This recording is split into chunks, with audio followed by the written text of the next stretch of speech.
Good morning, students. Chapter 11, Biodiversity and its Conservation. In this chapter, we are discussing the topic causes of biodiversity loss. And so far, we have seen about the habitat loss, habitat fragmentation and overexploitation. And in today's class, we are going to discuss about the topic exotic species invasion. So what is exotic species invasion means? Exotic means foreign species which introduced in our country may attack the native species and destroy it. This is called as exotic species invasion. We'll discuss in detail.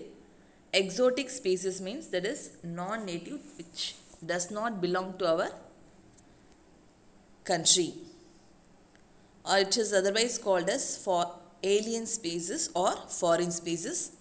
So these are organisms, they are often introduced unintentionally or deliberately for commercial purpose as biological control agents and other uses.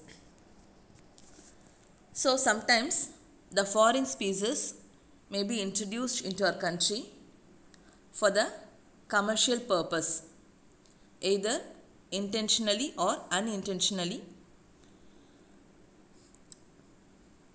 which acts as biological control agents and for other uses. And these species, that is those foreign species, become invasive. So what is invasive means? They spread very rapidly to all areas and affect the native species. So it is considered as the second major cause for the extinction of our native species. The exotic species have proved harmful to both aquatic as well as in the terrestrial ecosystem. So these foreign species, when introduced into the aquatic or terrestrial ecosystem, they will destroy the native species of our country. We will see some of the examples. Tilapia fish. So in Tamil we will call Jilebi Kendai. The scientific name is Oreochromis mozambicus, which is introduced from the east coast of South Africa in the year 1952 for its high productivity into Kerala's inland waters, became invasive due to which the native species such as Punctius jubicus and Labiocontius face local extinction. So this fish, tilapia fish, it is a exotic species. Its native is South Africa, and this fish was introduced into our Kerala's inland waters. This fish became invasive, that is, it spread very rapidly to all areas and started attacking our native species. So the native species in the Kerala's inland waters, the name of the native species is Punctius dubius and Labiocontius. So these fishes face extinction. That means that foreign species have destroyed the local species. And another one example is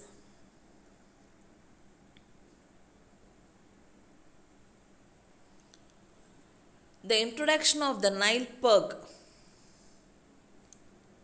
So it is a predatory fish into Lake Victoria in East Africa, led to the extinction of an ecologically unique assemblage of more than 200 nature species of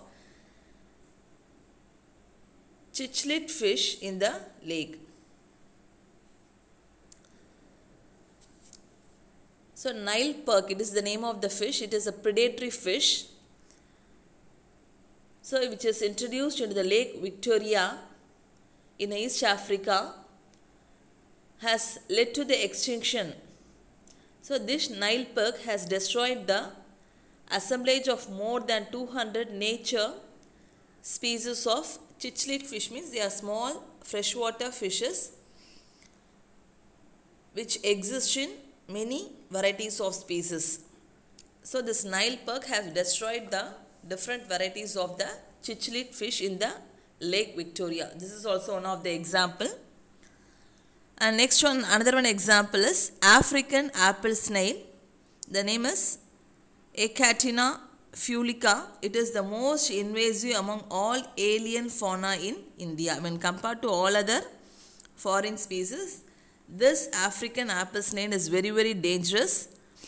So it was first reported in the Andaman and Nicobar Islands, and it is now found across the country and threatens the habitat of several native species. Moreover, it has become a vicious pest in vegetable forms. Vicious means it is a very cruel pest in the vegetable forms. It attacks more vegetables. So it is considered as a crucial pest. Another one example is papaya mealy bug. So Paracoccus marginatus, it is native of Mexico and Central America, is believed to destroy huge crops of papaya in Assam, West Bengal and Tamil Nadu. So the foreign species, whether introduced in our country intentionally or unintentionally for the commercial purpose, have destroyed the native species. So this is called as exotic species invasion. So this is one of the major cause of biodiversity loss. Next we will see another one cause for the biodiversity loss, that is the global climate change. So what is climate change means? Usually we will have a particular period of seasons, but nowadays we can able to see the climatic conditions vary. For example, either it may be too hot during the summer, or during the winter season we have more rainfall. On other side, sometimes during the summer also we get rain, and during the winter season also there is sometimes less rain. So all these climatic changes are because due to the biodiversity loss. So industrialization. So what is industrialization means? That is the rapid development of industries. So it is a major contributor to climatic change and a major threat to the biodiversity. So energy drives our industries. Our industries are run by the energy. So this energy, where do we get means? We get by the burning of fossil fuels. Fossil fuel means, coal, petroleum and natural gas. So by burning of these fossil fuels only we get energy, and through this energy only we are running our industries.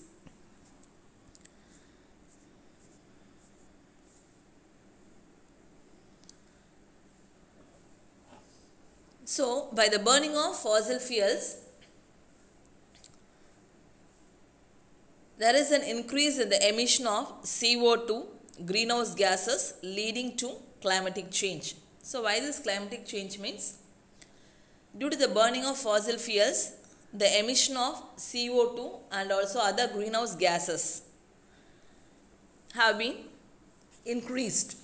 Greenhouse gases means methane, nitrous oxide, all this have been increased, which led to the climatic change. And due to large scale deforestation, so one said we are destroying the forests continuously for the commercial purpose and also for our needs. On the other side, the CO2 which is emitted by the burning of fossil fuels cannot be absorbed, because usually forests only absorb a large amount of CO2 in the atmosphere. But due to the destruction of forest, the CO2 is not absorbed fully and its concentration in the atmosphere increases. Climate change increases land and ocean temperature. So, due to this climatic change or due to the increase of CO2, the land as well as the ocean temperature get increased and changes precipitation pattern. That means precipitation means rainfall. So, the rainfall pattern also gets changed, and due to the warming up of the earth,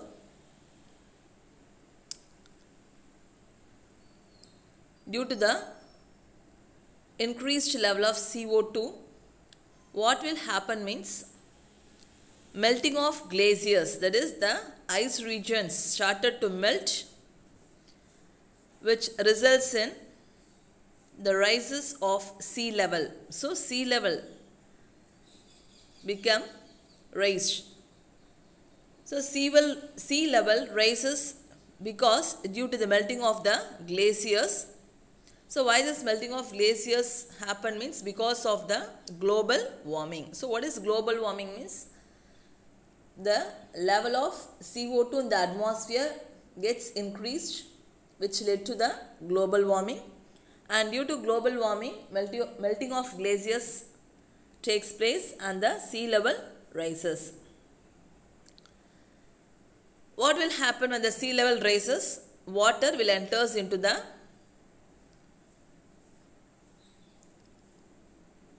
residence, that is water inundation, that is what flood, less predictability of weather patterns. Now we cannot able to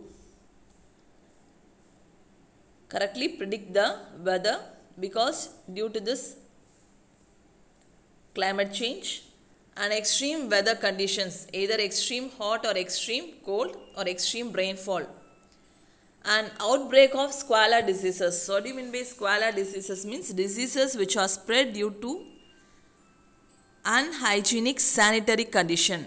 This is called as squalor disease. And migration of animals and loss of trees in the forest. So, the animals, when the forests are destroyed, means the animals move to some other place. This is called as migration of animals. And loss of trees due to unlimited cutting of trees. There is a loss of trees in the forest. So, all these factors form the reasons for the climatic change, which is an imminent danger. What do you mean by imminent danger means? It is a very severe threat which is going to happen in a very quicker. That is called as imminent danger to the existing biodiversity. So, the global climate change is also one of the causes for the biodiversity loss.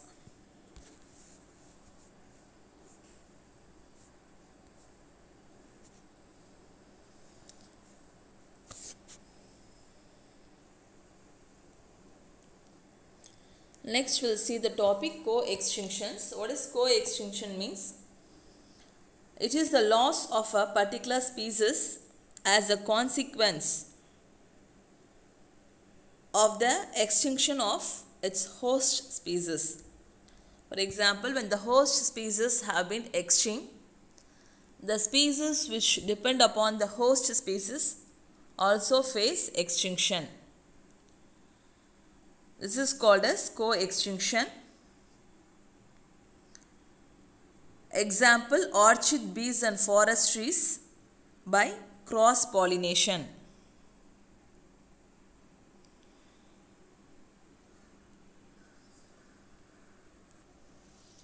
The extinction of one will automatically cause extinction of the other. So, when one species dies, the other species also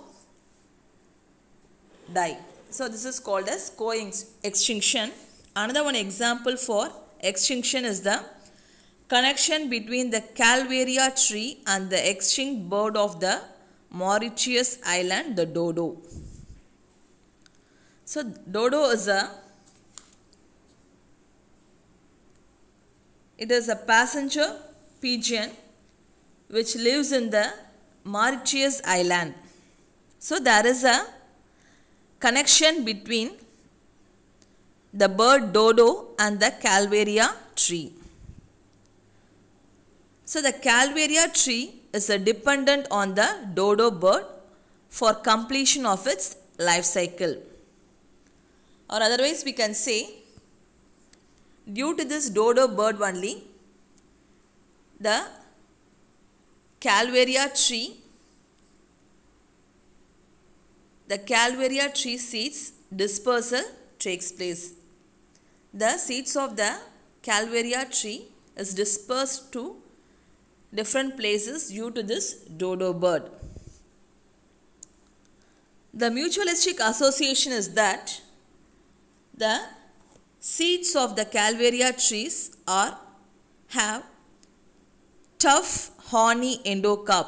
That means the seed is very hard and the outer cover of the seed is very tough and horny, and these seeds are made permeable by the actions of the large stone which is present in the bird's gizzard. That is, in the bird's stomach only, these trees are made permeable by the actions of the large stones which are present in the digestive system of this bird, and the digestive juices thereby facilitating the easier germination. That is, the seeds, when the dodo bird eats the Calvaria tree fruits, these seeds enter into the bird's stomach and it is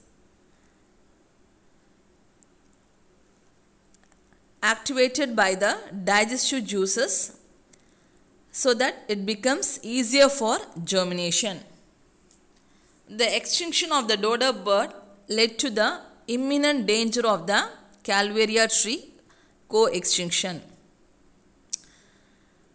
So, due to the extinction of the dodo bird, it also affects the Calvaria tree, because if there is no dodo bird means there is no chance for the dispersal of the Calvaria tree seeds. So this is called as co-extinctions. So co-extinction means when one species dies, automatically the species which depend upon the host species also dies. This is called as co-extinction. Next, we'll discuss about the intensive agriculture. So what is intensive agriculture means? Spread of agriculture is sometimes at the cost of wetlands, grasslands and forests. So usually the agriculture is practiced in many parts of our country at the cost of wetlands. That means the wetlands, grasslands and the forests are cleared, and there only they are practicing the agriculture. And this also led to one of the biodiversity loss, because these grasslands, forests have been destroyed and their cultivation is practiced. And intensive agriculture is based on a few high yielding varieties. For example, we are cultivating a few high yielding varieties such as paddy, wheat. We are only concentrating on that particular few varieties because we are using it more when compared to the other cereals and pulses. So here attention and concentration is given to a particular few high yielding varieties, so that the other varieties of crops have been destroyed. So this is called as intensive agriculture. And as a result, there is a reduction in the genetic diversity. For example, if one species is keep on giving importance and the other species is not given, means the other species will destroy in a long time. So this is called as reduction in the genetic diversity. So because of this, we have lost so many of our native varieties of cereals. It also increases the vulnerability of the croplands to sudden attack by the pathogens and pests. So due to this intensive farming, sometimes the plants may get attacked by the pathogens and pests. There are only a few varieties of traditional paddy strains today due to hybrid varieties in Tamil Nadu. For high productivity and for high yield, we are going for hybridization, and due to this we have lost many of our native species. This is called as intensive agriculture. Okay students, so far we have discussed about the different causes of the biodiversity loss, that is habitat loss, habitat fragmentation, exotic species invasion, overexploitation, global climate change, co-extinction, intensive agriculture. So go through this topic. In the next class, we will discuss about the loss of biodiversity. Thank you.